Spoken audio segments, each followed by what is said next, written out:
कारणि सर्वतत्त्वानुतत्त्वं जोगिनं हंसतत्त्वं हरिहरनमितं श्रीपति वैष्णवानं शैवानं भैरवाख्य पशुपतिरिति जतशक्त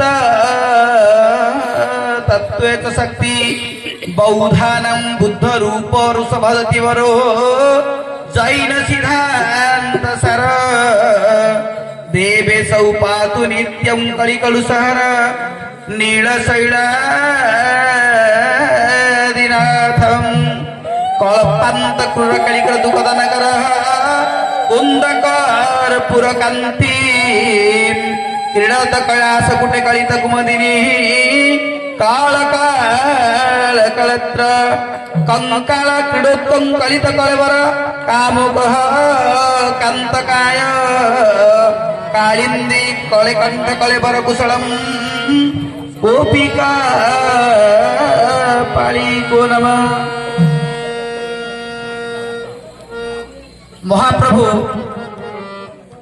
जगतर नाथ जगन्नाथ श्री पदारविंदरे ए सेवकर अनंत कोटि प्रणाम। परठापुर बलभद्र कांपिल्यवासिनी मां सुभद्रा चक्रराज सुदर्शनकर से अतुल पादपद्मरे मोर अनंत कोटि प्रणाम। पीठाधीश प्रभु गोपीनाथ जीउंकर से पदपंकजरे मोर अनंत कोटि प्रणाम। ग्रामदेवती मां बुढ़ीमा मां मंगला मां कुरुमुणी मां ब्राह्मणी देवींकर पादपद्मरे एवं मां बौलेश्वरींकर पादपद्मरे मोर अनंत कोटि प्रणाम। एठारे उपस्थित समस्त जगन्नाथ प्रेमी भक्तिमती मातृमंडली भक्तजन साधुवृंद उपस्थित ए ग्रामर आखपाख अंचल जगन्नाथ भक्त सुधीवृंद ए ग्रामर समस्त अधिवासी वृंद मंचासीन ओडिशार चारण अंतर्जातीय चारण गोष्ठी पुरीर जुग्म संपादक डॉक्टर सुरेश चंद्र बराड़ ओडिशार जड़े लब्ध प्रतिष्ठित मंच संचालक प्रवक्ता कवि विद्वान ज्ञानी गुणी पंडित श्रीजुक्त गोदावरी बसंतिया महोदय एवं ए चारण गोष्ठी को आगक नबारे आम नयागढ़ जिले में परम पूज्य अभिभाई राजू भाई एवं आम अंचल जड़े भल वक्ता जगन्नाथ संस्कृति ज्ञान को चारिआडे ओडिशा रे प्रचार प्रसार पाई जे अहरह अंटा भिड़ी एवं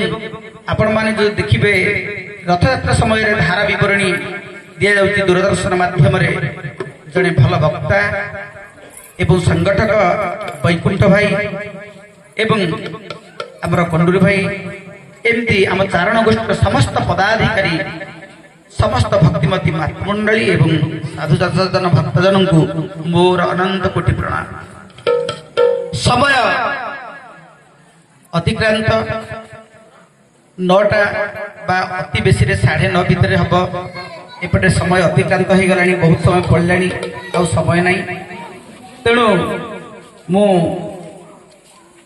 जहाँ कहवा कथा ताकू न कही वर्तमान मु सुरेश भाई को अनुरोध करी सी 5 मिनिट समय प्रभु विषय में नीलाचल निवास नित्याय पर्वत पर बलभद्र सुभद्रा व्याम जगन्नाथ मंचासीन और सान भाई 2 जन उपस्थित जगन्नाथ भक्त जगन्नाथिया समस्त चारण भाई भौन मान समस्त को सकल घटे नारायण बसंती अनादि कारण ए न्याय प्रणाम कर रहस्यमय महाप्रभु जगन्नाथ तांकर गोटे मात्र रहस्य खोलिया प्रचेषा कर आपण मान समस्ते जानते राजा पुरुषोत्तम देव कांची विजय करने प्रथम युद्ध हारी हारी फेरी आसला ମହାପ୍ରଭୁ ଜଗନ୍ନାଥଙ୍କ ପାଖରେ ଅଧିଆ ପଡ଼ିଲେ। ଅଧିଆ ପଡ଼ିଲା ପରେ ଜଗନ୍ନାଥ ନିଜେ ତାଙ୍କ ସହିତ ଯୁଦ୍ଧ କରିବାକୁ ଯିବେ ବୋଲି ତାଙ୍କୁ ପ୍ରତିଶ୍ରୁତି ଦେଇଥିଲେ। ଆପଣମାନେ ଏକଥା ସମସ୍ତେ ଜାଣିଛନ୍ତି। ଗଲାବେଳେ ଆପଣମାନେ ଯେଉଁମାନେ ଆମେ ତ ସମସ୍ତେ ଯାଇଥିବା ପୁରୀ ପ୍ରାୟ ଦେଖିଛେ, ଆମର ଦକ୍ଷିଣ ପଶ୍ଚିମ କୋଣରେ ଦୁର୍ଗା ମାଧବ ଅଛନ୍ତି। ସେ ଯୁଦ୍ଧ କରି ଗଲା ବେଳକୁ ପଛକୁ ଚାହିଁଲା ବେଳକୁ ଦୁର୍ଗା ମାଧବ ସେଇଠି ଠିଆ ହେଇକରି ତାଙ୍କର ବାଟକୁ ଚାହିଁ ରହିଛନ୍ତି। ଆମେ କୁଆଡ଼େ ଗୋଟେ ଭଲ କାମରେ ଗଲାବେଳକୁ ଆମର ମା ବାପା ଯେମିତି ପଛରେ ଚାହିଁ ରହୁଛି, ସେ ଚାହିଁ ରହିଥିଲେ। ଏଇଟା ପ୍ରଥମ ଲକ୍ଷଣ ଥିଲା ସେ ଜିତିବାର। ଏବଂ ଆପଣମାନେ ଜାଣିଛନ୍ତି ସେ ଗଲେ ମାଣିକ ଗୌରୀଙ୍କ ସହିତ ଭେଟିଲେ, ଯୁଦ୍ଧ ହେଲା, ଯୁଦ୍ଧରେ ଜିତିଲେ। ମହାପ୍ରଭୁ ଯାଇକରି ସେଠି ନିଜେ ଯୁଦ୍ଧରେ ଅଂଶଗ୍ରହଣ କରିଥିଲେ। ଆଉ ତାଠୁ ଅଧିକ ଜାଣିଥିବେ ଯେ ମହାପ୍ରଭୁଙ୍କର ଘୋଡ଼ା କୁଆଡ଼େ ମୂଷା ହେଇଗଲା, କ'ଣ ବିଲେଇ ହେଇଗଲା। ବିଲେଇ ହେଇକିରି ସେ ତଳିଲା ଯେତେବେଳେ ଗଣେଶଙ୍କର ମୂଷା ଫେରାର ମାରିଗଲା ବୋଲି ବର୍ଣ୍ଣନା କରାଯାଉଛି। ତେଣୁ ଗଣେଶ, ଯୋଉ ଗଣେଶ କାଞ୍ଚି ରାଜାଙ୍କ ପାଇଁ ଆସିକି ଯୁଦ୍ଧ କରୁଥିଲେ, ଯୋଉ ଭଣ୍ଡ ଗଣେଶ ବୋଲି ଆମେ କହୁଛେ ବା କାଞ୍ଚି ଗଣେଶ, ଯିଏ ଯାହାକୁ ଆଣିକିରି ଜଗନ୍ନାଥ ମନ୍ଦିର ପଛପଟେ ରଖାହେଇଛି, ଆପଣମାନେ ଗଲେ ତାକୁ ଦେଖିବେ। ମୂଷା ଯେତେବେଳେ ପଳେଇଲେ ତାଙ୍କର ଆଉ ବାହାନ ନାହିଁ। ତେଣୁ ଗଣେଶ ଆଉ ଯୁଦ୍ଧ ନ କରି ଜାଣି ପକେଇଲେ ଯେ କିଏ ଆସିଛନ୍ତି ଯୁଦ୍ଧ କରିବା ପାଇଁ। ତେଣୁ ସେ ସରେଣ୍ଡର କରିଥିଲେ। ଜାଣିଛନ୍ତି ପୁରୁଷୋତ୍ତମ ଦେବ ଜିତିଲେ, ଜିତିକିରି ପଦ୍ମାବତୀକୁ ସାଙ୍ଗରେ ଧରିକି ଆସିଲେ। ଆମେ ଏହା ଜାଣିଛେ। ଏବଂ ପଦ୍ମାବତୀକୁ ରଥ ଉପରେ ରଜା ହାତରେ ଥିଲେ ସେତେବେଳେ ମନ୍ତ୍ରୀ ତାଙ୍କୁ ଯୋଉ ଚଣ୍ଡାଳଙ୍କୁ ଦେବା ପାଇଁ ରଜା ଶପଥ କରିଥିଲେ, ସେ ଶପଥ ପୂରଣ କରିଥିଲେ। କିନ୍ତୁ ତା ଭିତରେ ଗୋଟେ ଅନାଲୋଚିତ ଅଧ୍ୟାୟ ରହିଯାଇଛି। ଯେତେବେଳେ ସେ ଫେରି ଆସୁଥିଲେ, ସେ ଆସିକିରି ପହଞ୍ଚନ୍ତି ଗଞ୍ଜାମର ଯୋଉ ମନ୍ତ୍ରୀରେ, ଯୋଉଟାକୁ ସିଦ୍ଧ ଭୈରବୀ ପୀଠ ବୋଲି ଆମେ କହୁଛେ, ସେ ପାଖାପାଖି ସେ ପହଞ୍ଚନ୍ତି। ବିରାଟ ସୈନ୍ୟବାହିନୀ ଧରିକି ଫେରୁଛନ୍ତି। ଦୁଇ ଥର ଯୁଦ୍ଧ, ଅର୍ଥ ସବୁ ସରିଯାଇଛି। ଏଇ ସୈନ୍ୟବାହିନୀଙ୍କ ପାଇଁ ଯୋଉ ଖାଇବା ପିଇବାର ବନ୍ଦୋବସ୍ତ କରିବା ପାଇଁ ଯାହା ଦରକାର, ସେ ସବୁ ସରିଯାଇଛି। ତେଣୁ ଚିନ୍ତା ଅଛି ଯେ ଅର୍ଥ କୋଉଠୁ ଆସିବ। ଏଇଠୁ ଜଣେ ଯାଇ ପୁରୀରୁ ପୁଣି ଧରିକି ଆସିବା, ଖୋର୍ଦ୍ଧାରୁ ଧରିକି ଆସିକିରି ଆଉ ବ୍ୟବସ୍ଥା କରିବା ପାଇଁ ସମୟ ନାହିଁ। ତେଣୁ ମନ୍ତ୍ରୀ ଜାଣିପାରିଲେ ସେ ଏରିଆ ଆମର ବାଣିଜ୍ୟ ପାଇଁ ପୁରା ଜଣାଶୁଣା। ସେଇଠି ଜଣେ ସାଧବ ଚୌଧୁରୀ ବୋଲି ଥିଲେ। ଇଏ ତାଙ୍କ ପାଖରେ ଯାଇକରି ପହଞ୍ଚିଲେ ଏବଂ କହିଲେ ରଜାଙ୍କର ଏଇ ଅବସ୍ଥା, ତେଣୁ କିଛି ଆରେଞ୍ଜମେଣ୍ଟ କରାଯାଉ। ସେ ସାଧବ କହିଲେ ନିଶ୍ଚିତ କରାଯିବ। ସେ ତାଙ୍କର ଧନରତ୍ନ ଧରିକି ଆସି ପହଞ୍ଚିଲେ ମନ୍ତ୍ରୀଙ୍କ ପାଖରେ। ମନ୍ତ୍ରୀ ନେଇକି ରଜାଙ୍କ ପାଖରେ ପହଞ୍ଚିଲେ। ରଜାଙ୍କୁ ହସ୍ତାନ୍ତର କରା। ହସ୍ତାନ୍ତର କଲା ବେଳକୁ ଚୌଧୁରୀ କହିଲେ, ଇଏ ରଜା ଗୋଜା ଲୋକ ଆମେ ଜାଣିଛେ, ଏବେ ନେଇଯିବେ, ଫେରେଇବାର ବ୍ୟବସ୍ଥା। ସେ ତ ବ୍ୟବସାୟୀ ଲୋକ ନା, ତେଣୁ ସେ କହିଲା କି ଫେରେଇବାର ତିଥି ଠିକ କରନ୍ତୁ ଏବଂ ଆପଣ ନେଇଛନ୍ତି ବୋଲି ତା ପାଇଁ ଗୋଟେ ଦରକାର ରିସିପ୍ଟ। ତେଣୁ ଗୋଟେ ରସିଦ ଦରକାର। କ'ଣ ରସିଦ କଲା? ରଜା ଚିନ୍ତା ମଗ୍ନ ହେଇଗଲେ। ସେ ଚିନ୍ତାମଗ୍ନ ସମୟରେ କ'ଣ କରିବ ବୋଲି ମାନେ ପରିସ୍ଥିତିରେ ପଡିଛନ୍ତି। ତାଙ୍କ ହାତଟା ମୁହଁରେ ବୁଲୁଛନ୍ତି। ସେଇ ସମୟରେ ଗୋଟେ ନିଶଟେ, ତାଙ୍କ ନିଶରୁ ଗୋଟେ ନିଶ ତାଙ୍କ ହାତକୁ ଆସିଛି। ସେ ସାଙ୍ଗେ ସାଙ୍ଗେ କହିଲେ, ଏଇଟା ହଉଛି ମୋର ପ୍ରମାଣ। ପୁରୁଷୋତ୍ତମ ଦେବ ରଜା। ତେଣୁ ସେ ଯୋଉ ଚୌଧୁରୀ ତାକୁ ଧରିଲେ, ପାଟକନାରେ ତାକୁ ଗୋଡ଼େଇ ଚାରି ଚଉତା କରିକିରି ତାକୁ ସମ୍ପତ୍ତି ଭଳିଆ ରଖିଲେ। ଅନେକ ଦିନ ତା ଭିତରେ ପଳେଇ ଯାଇଛି।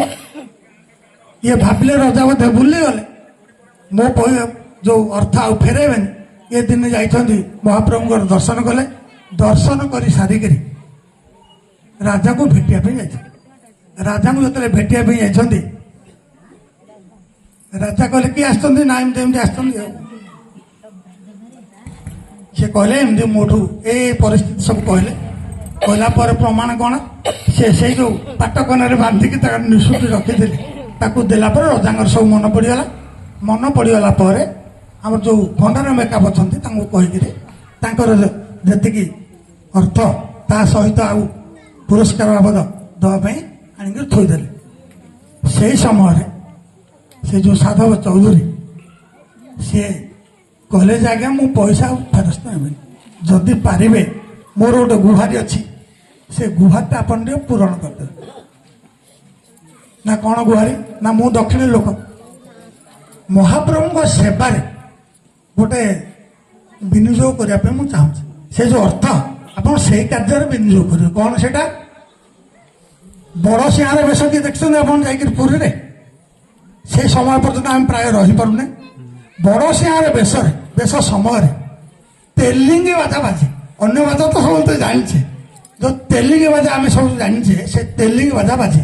ସିଏ କହିଲେ ଯେ ମୁଁ ଦକ୍ଷିଣୀ ଲୋକ, ତେଣୁ ଦକ୍ଷିଣୀ ସେବାଟା ଏଠି ଯୋଡ଼ିବା ପାଇଁ ମୁଁ ଚାହୁଁଛି, ତେଲିଙ୍ଗି ବାଜା ବଜେଇବେ, ତା ପାଇଁ ଯାହା ଖର୍ଚ୍ଚ ମୁଁ ଯେଉଁ ଅର୍ଥ ଦେଇଛି ଏଇଟା ରହିଲା ତାର, ଆପଣ ସେଇଟାକୁ ରଜା ଖୁସି ହେଇଗଲେ। ସେଇଦିନ ଠାରୁ ତେଲିଙ୍ଗି ବାଜା ବ୍ୟବସ୍ଥା ହେଇଛି ଶ୍ରୀମନ୍ଦିରରେ ଏବଂ ରଜା ତାଙ୍କୁ ସେଠି ଗୋଟେ ଦେଇଛନ୍ତି, ଆମର ଯେମିତି କହୁଛେ ସନନ୍ଦ, ତାକୁ ମହତ୍ ଜନ ଯୋଉଟା ମହାଜନ କହୁଛେ, ସେଇଟା ଅପଭ୍ରଂଶ କରି ମହାନ୍ତି ଆମେ ଯୋଉଟା କହୁଛେ ଆମ ଏରିଆରେ, ସେଇ ଏରିଆରେ ସେ ଯୋଉ ମନ୍ତ୍ରୀଟି ବୋଲି ଯୋଉ ଗାଁ ଏବେ ବି ଅଛି, ସେଇ ଏରିଆରେ ଏଇ ଯୋଉ ଲୋକ ଗୁଡ଼ା ଅଛନ୍ତି ମହାନ୍ତି ବୋଲି, ସେଟା ଧୀରେ ଧୀରେ ପରିବର୍ତ୍ତନ ହେଇକି ସେଇ ଯାଏଁ ଯାଇଛି। ତେଣୁ ଜଗନ୍ନାଥଙ୍କର ମନ୍ଦିରରେ ଯାହା କିଛି ଅଛି ତା ପଛରେ ଗୋଟେ ବିରାଟ ହିଷ୍ଟ୍ରି ଅଛି। ତାକୁ ଆ ସହିତ ଯୋଡ଼ି ହେଇଯାଇଛି ଭକ୍ତର ଭକ୍ତି। ଜୟ ଜଗନ୍ନାଥ। ଆଉ ଅଧିକ କିଛି କହିବାର ନାହିଁ। ପୁଣି କେତେବେଳେ ସୁଯୋଗ ମିଳିଲା ଆଉ ଗୋଟେ ଅଧ୍ୟାୟ ଖୋଲିବା। ଜୟ ଜଗନ୍ନାଥ। ଜୟ ଜଗନ୍ନାଥ। ଧନ୍ୟବାଦ ସୁର ଭାଇ। ତେଲିଙ୍ଗି ବାଜାର ଇତିହାସ ଆଉ ଜଗନ୍ନାଥ ସଂସ୍କୃତି ସହିତ ତାର ସମ୍ପର୍କ